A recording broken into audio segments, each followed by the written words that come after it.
बता देता हूँ। वो हमने पढ़ा था कि इनका ट्रांसफ़र हो गया था एडी स्मिथ का, राइटर का,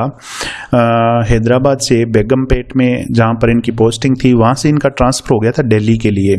तो इनको दिल्ली के लिए जाना था। उससे एक दिन पहले की नाइट में 2 संयोग हुए थे इनके कैंप के अंदर, आर्मी कैंप के अंदर।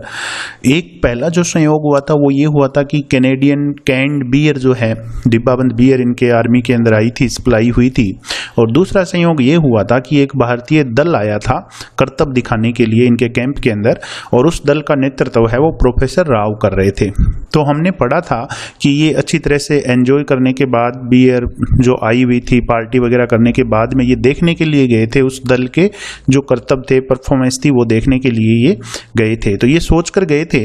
कि जाकर के मज़े करेंगे, और इनके दिमाग में ये था कि ऐसे ही मतलब नॉर्मल करतब होंगे। लेकिन इन्होंने बताया कि जब हमने जाकर देखा तो हर दूसरे व्यक्ति की तरह हम भी आश्चर्यचकित रह गए उनके करतब देखकर। उसके आगे से हमें आज पढ़ना है। चलिए मैं शुरू करता हूँ आगे से आज part 2, a walk through the fire, written by Eddie Smith. It was truly an amazing performance. अब जो परफॉर्मेंस उन्होंने वहां पर देखी थी, परफॉर्मेंस का मतलब वैसे तो प्रदर्शन होता है, लेकिन यहाँ पे इसका अर्थ है करतब। अमेजिंग का अर्थ होता है आश्चर्यजनक। It was truly an amazing performance, ये सच में आश्चर्यजनक करतब थे जो हमने देखे थे। When we arrived, जब हम वहां पहुंचे, the professor who looked nothing like a strong man, तो जो प्रोफेसर था, प्रोफेसर राव, जिनका नाम पहले आ चुका है, who looked nothing like a strong man, जो एक ताकतवर आदमी प्रतीत हो रहे थे, यानी एक स्ट्रॉन्ग मैन से ज्यादा नहीं लग रहे थे, एक ताकतवर शक्तिशाली आदमी प्रतीत हो रहे थे। had just called for 12 volunteers, अब उन्होंने 12 वॉलेंटियर्स हैं उनको बुलाया। वॉलेंटियर्स मतलब जो अपनी सेवाएं स्वेच्छा से देने के लिए तैयार हो, उनको बोलते हैं। तो प्रोफेसर ने 12 वॉलेंटियर्स है उनको बुलाया फ्रॉम द ऑडियंस, जो ऑडियंस थी वहां पे, जो दर्शक थे उनमें से, हुज टास्क, और उनका जो टास्क था उन ऑडियंस का, उनका टास्क क्या था, उनका काम क्या था। It was to band, band का मतलब था मोड़ना, इन आयरन बार, एक लोहे की बार को मोड़ना, अराउंड हिज नेक, उसकी गर्दन के चारों तरफ, यानी एक लोहे की रोड जो प्रोफेसर वो गर्दन पे लगाएंगे, और वो जो 12 वॉलेंटियर्स हैं वो उस लोहे की रोड को बैंड करेंगे, मोड़ेंगे उसकी गर्दन की चारों ओर। द आयरन बार, अब जो लोहे की रोड थी, provided from the camp store, वो कैंप के स्टोर से प्रदान कर दी गई, प्रोवाइड करा दी गई, वॉज अबाउट 12 फीट लॉन्ग, और वो लोहे की रोड थी वो 12 फीट लंबी थी। And the professor held it, और प्रोफेसर ने इस रोड को पकड़ा हॉरिजॉन्टली। अब हॉरिजॉन्टली का अर्थ होता है आड़ी, यानी समतल, with the middle of it, और इस रोड का जो मिडल था, बीच का हिस्सा था, प्रेस्ड अगेंस्ट हिज थ्रोट, वो उनके गले को प्रेस कर रहा था, यानी वो गले के टच हो रहा था उस रोड का मिडल का जो हिस्सा था, और बिल्कुल हॉरिजॉन्टली, यानी बिल्कुल समतल उन्होंने गले के लगा के इस रोड को पकड़ लिया था। ही देन अरेंज्ड द वॉलेंटियर्स, उसके बाद में उन्होंने जो वॉलेंटियर्स लिए थे 12, उनको अरेंज किया। 6 on either side of him, अपने दोनों तरफ 6 इस साइड और 6 इस साइड, तो दोनों तरफ 6 वॉलेंटियर्स है, उनको अरेंज कर लिया। ऑन द प्रोफेसर सिग्नल, अब प्रोफेसर के सिग्नल पर, जैसे ही प्रोफेसर ने सिग्नल किया, संकेत दिया, the volunteers begin to push, अब वॉलेंटियर्स जो थे उन्होंने पुश करना शुरू कर दिया, धकेलना शुरू कर दिया, with all their might, might का अर्थ होता है शक्ति, ताकत, अपनी पूरी ताकत के साथ उन्होंने धकेलना शुरू कर दिया। एंड द आयरन बार, और जो लोहे की बार थी, रोड थी, बेंट, उसको मोड़ दिया, into A U shape, you आकार के अंदर मोड़ दिया, अराउंड हिज नेक, उसकी गर्दन के चारों ओर, यानी जो हॉरिजेंटली उन्होंने लगाई थी, बीच का हिस्सा उनके गले को टच कर रहा था, तो 6 वॉलेंटियर्स जो लगाए थे उन्होंने उस रोड को पीछे की तरफ धकेला और उनके गले के पीछे की तरफ यू शेप के अंदर उसको मोड़ दिया। तो एक करतब तो ये इन्होंने देखा था जो बहुत ही मतलब इनको आश्चर्यजनक लगा था कि एक लोहे की रोड को प्रोफेसर राव ने अपनी गर्दन से मोड़ दिया था।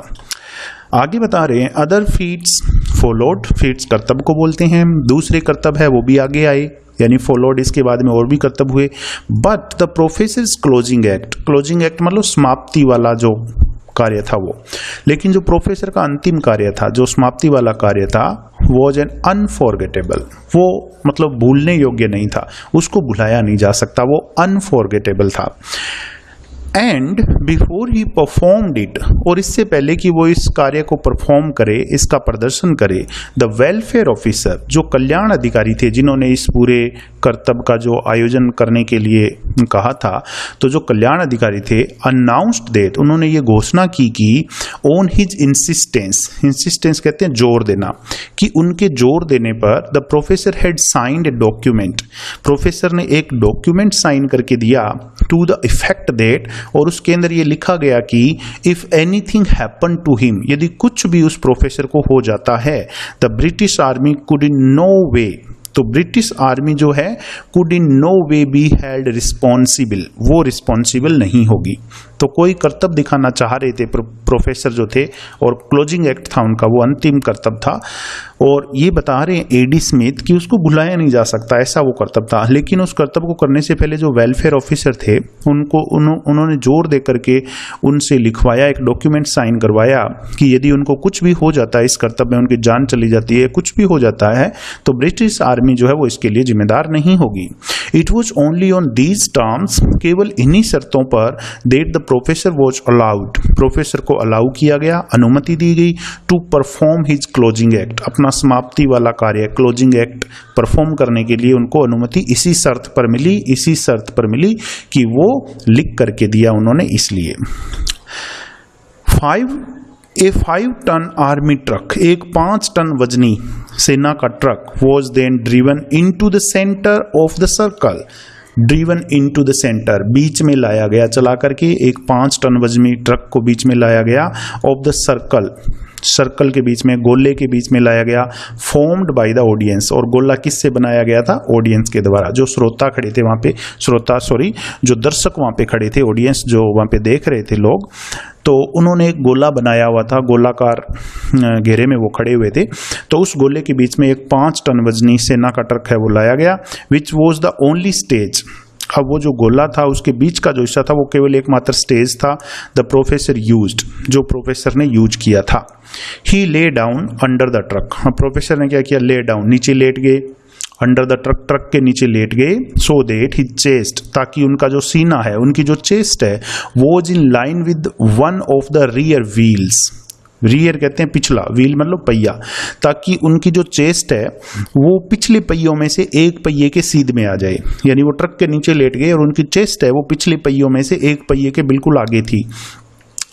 And an old railway sleeper, अब स्लीपर कहते हैं एक खांचे को बोल सकते हो आप, फंटे को बोल सकते हो, रेलवे स्लीपर जो कि रेलवे के अंदर काम में लिया जाता है, जिसके अपने कोई थोड़ा सा चढ़ाई के ऊपर चढ़ाना होता है तो उसके ऊपर ऐसे स्लोप सा बना हुआ होता है, तो एक ओल्ड रेलवे स्लीपर जो रेलवे का फंटा था वो लिया गया, वॉज प्लेस्ड, उसको रख दिया गया, अलोंग साइड हिज चेस्ट, उसके सीने के दोनों तरफ, यानी एक का जो स्लीपर है रेलवे स्लीपर वो एक तरफ रख दिया गया, और दूसरा जिस तरफ से ट्रक चढ़ेगा ऊपर चेस्ट के वहां पे एक रख दिया गया, और जिस तरफ से ट्रक नीचे उतरेगा वहां पे एक रख दिया गया। To form a crude ramp, और क्यों रखा गया था रेलवे स्लीपर, टू फॉर्म बनाने के लिए एक क्रूड रैंप, क्रूड कहते हैं काम चलाऊ, रैंप कहते हैं ढलान को, काम चलाऊ ढलान बनाने के लिए, which the truck could be driven, जिसके ऊपर ट्रक को चलाया जाना था, एक ढलान बनाई गई थी ताकि उनके सीने के ऊपर ट्रक है वो चढ़ सके और नीचे उतर सके, इसलिए रेलवे स्लीपर काम में लिया गया था। The truck was then driven, और उसके बाद में ट्रक है उसको चलाया गया, क्विकली तेजी से, फॉरवर्ड आगे की ओर, ट्रक को आगे की ओर तेजी से लाया गया, सो दैट ताकि the rear wheel,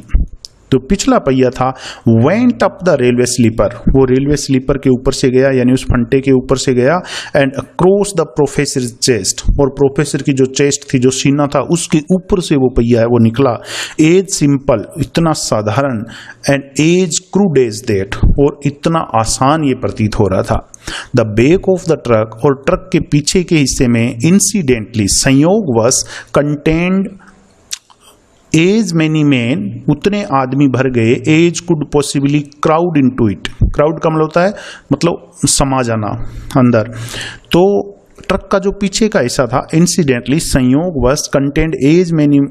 as many man as could possibly crowd into it, जितने इसके अंदर समा सकते थे संभवतः उतने आदमी ट्रक के पिछले हिस्से के अंदर भर गए। और ये करतब प्रोफेसर ने दिखाया था कि एक ट्रक जो है 5 टन वजनी और बहुत सारे उसके अंदर सैनिक भी सवार हो गए थे पीछे, तो ये करतब उन्होंने दिखाया था, बहुत ही शानदार करतब था। इसके बाद में आगे ये बताते हैं, देयर वॉज अनदर इंडियन, एक और भारतीय व्यक्ति था, विद द प्रोफेसर, प्रोफेसर के साथ एक और इंडियन व्यक्ति है वो था, एंड हिज ट्रूप, और उसकी जो टुकड़ी थी, उसका जो दल था, who took no part in the strongman acts, उस दल ने स्ट्रॉन्गमैन के जो एक्ट्स थे, जो शक्तिशाली व्यक्ति के जो एक्ट्स थे यानी प्रोफेसर राव के, उनके अंदर कोई भी भाग नहीं लिया, जो दूसरा जो भारतीय व्यक्ति था उसने। But spent the entire time, बल्कि उसने पूरा जो टाइम है, एंटायर मतलब पूरा, अपना पूरा टाइम बिताया डिगिंग, खोदने में। अब क्या खोदने में बिताया? ए सेलो ट्रेंच, सेलो का मतलब होता है उथली, यानी जो कम गहरी होती है उसको कहते हैं। ट्रेंच का मतलब होता है खाई, एक उथली खाई खोजने में अपना पूरा का पूरा टाइम उन्होंने बिताया। अबाउट 10 फीट लॉन्ग, 10 फीट लंबी, एंड 2 और 3 फीट वाइड, 2 या 3 फीट चौड़ी, एक खाई खोदने में उन्होंने पूरा वक्त बिताया। तो प्रोफेसर राव ने तो 2 करतब अपने देखे, ये इन्होंने दिखाए, और एक दूसरा भारतीय व्यक्ति था, उसने इनके कार्य में तो भाग लिया नहीं था, लेकिन वो अपना करतब दिखाने के लिए एक 10 फीट लंबी और 2 या 3 फीट चौड़ी एक खाई खोदने में उन्होंने वक्त बिताया, टाइम है वो व्यतीत किया था। बाय द टाइम, इस समय तक, the professor had finished his act, professor ने अपना जो एक्ट है वो समाप्त कर लिया था, वो समाप्त कर चुके थे अपना act. This trench had been filled, और फिर इस ट्रेंच को क्या किया गया? हैड बीन फील्ड, इसको भर दिया गया। विद रेड हॉट कोल्स, लाल लाल अंगारों से, लाल लाल कोयलों से इस ट्रेंच को भर दिया गया। फ्रॉम द कुक हाउस, और ये कोयले कहाँ से लाए गए थे, ये अंगारे कहाँ से लाए गए थे? कुक हाउस से, यानी किचन से, जो आर्मी का किचन था कुक हाउस, वहां से ये लाए गए थे। There was no funny business, कोई मजाक का काम नहीं होने जा रहा था, यानी कोई मजाक नहीं हो रहा था वहां पे। About this fire trench either, ये जो फायर ट्रेंच थी, ये जो आग की खाई थी जिसके अंदर कोयले भर दिए गए, 10 फीट लंबाई के अंदर कोयले डाल दिए गए थे, गरम गरम अंगारे, तो ये कोई मजाक नहीं होने वाला था यहाँ पे। वी गेदर्ड अराउंड इट, हम इसके चारों तरफ इकट्ठे हो गए। And the heat from it, और इस खाई से जो हीट आ रही थी, जो तपन, जो गर्मी आ रही थी इस खाई से, वॉज इंटेंस, वो बहुत ज्यादा इंटेंस थी, यानी बहुत ज्यादा तीव्र थी, बहुत तेज थी। दिस इंडियन, ये जो भारतीय व्यक्ति था, रादर एन एल्डरली जेंटलमैन, ये एक अधेड़ उम्र का सज्जन व्यक्ति लग रहा था, यानी एक एल्डरली जेंटलमैन था। देन स्टूड एट वन, फिर ये खड़ा हो गया, at one end of the trench, खाई के एक सिरे पर, one end of the trench, खाई के एक सिरे पर वो आदमी खड़ा हो गया। स्प्लेस्ड वाटर, स्प्लेस्ड का मतलब होता है छिड़कना, स्प्लेस्ड वाटर, उसने पानी छिड़का। From A near by bucket, bucket कहते हैं बाल्टी को, नियर बाई मतलब पास में ही एक बाल्टी पड़ी थी, उस बाल्टी से उसने पानी छिड़का। ओवर हिज बेयर फीट, अपने नंगे पैरों पर उसने पानी छिड़का पहले तो। And then proceeded to walk, proceed का मतलब तो आगे बढ़ना, फिर वो आगे बढ़ा, टू वॉक चलने के लिए। Over the red hot coals, कहाँ चलने वाला था वो? रेड हॉट कोल्स, उन गरम गरम अंगारों पर, 10 फीट की लंबाई के अंदर जो कोयले डाले गए थे गरम गरम आग के, उनके ऊपर वो चलने वाला था। Along the whole length of the trench, whole length, पूरी लंबाई में, ऑफ द ट्रेंच, उस खाई की पूरी लंबाई के अंदर वो अंगारों के ऊपर चलने वाला था। It was an incredible spectacle, incredible का अर्थ क्या होता है? अविश्वसनीय, यानी जिसको देख करके आंखों पर यकीन ना हो। स्पेक्टाकल कहते हैं दृश्य को, ये एक अविश्वसनीय दृश्य था। वी कुड सी, हम देख सकते थे, द लो फ्लेम्स, छोटी छोटी लपटें, फ्लेम कहते हैं लपटों को, लो फ्लेम्स, छोटी छोटी लपटें हम देख सकते थे। From the red hot coals, की जो गरम गरम अंगारे थे उनसे छोटी छोटी थोड़ी थोड़ी लपटें हैं वो निकल रही थी, लिकिंग, और चिपक रही थी। अराउंड हिज बेयर फीट, उसके पैरों के ऊपर, उसके जो नंगे पैर थे जिनसे वो खाई के ऊपर लंबाई में 10 फीट चल रहा था। तो ये देख रहे थे जो ऑडियंस जो थे वहां पे, जिनके अंदर एडी स्मिथ भी थे, ये कह रहे हैं हमें लपटें दिखाई दे रही थी, अंगारों से लपटें निकल रही थी और उसके पैरों के चिपक रही थी। एज ही स्लोली वॉक्ड, जब वो धीरे धीरे चल रहा था, to the end of the trench, खाई के अंतिम सिरे तक वो चल करके गया, तो लपटें उसके पैरों पर चिपक रही थी, कोयले जो हैं वो अंगारे हैं वो उसके पैरों पर चिपक रहे थे। When he reached it, जब वो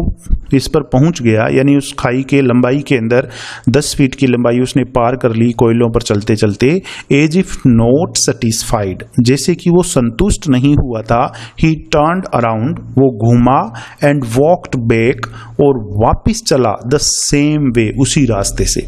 यानी पहले तो 10 फीट चल के गया खाई पर, और फिर वहां जाकर के जैसे कि वो सेटिस्फाई नहीं हुआ, वापस घूम करके वापस 10 फीट चल करके आया। ही देन, और उसके बाद में उसने क्या किया, स्क्वेटेड डाउन, नीचे बैठ गया, ऑन द ग्राउंड, जमीन पर नीचे बैठ गया, जेस्टर्ड टू हिज फीट, और अपने पैरों की तरफ उसने इशारा किया, एंड इनवाइटेड अस ऑल, और हम सभी को आमंत्रित किया, टू इंस्पेक्ट देम, कि हम उसके पैरों का इंस्पेक्शन करें, उसके पैरों का निरीक्षण करें, उसके पैरों को देखें कि उसके पैर जले हैं या नहीं जले। वी डिड, और हमने किया, हमने उसके पैर देखे, and there was not so much as a blister, blister कहते हैं फप्पोले को।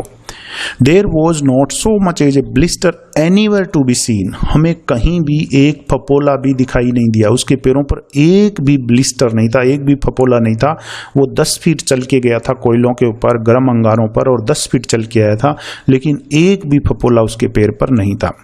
I had pushed forward, pushed forward का मतलब था आगे की ओर धक्के देते हुए बढ़ना।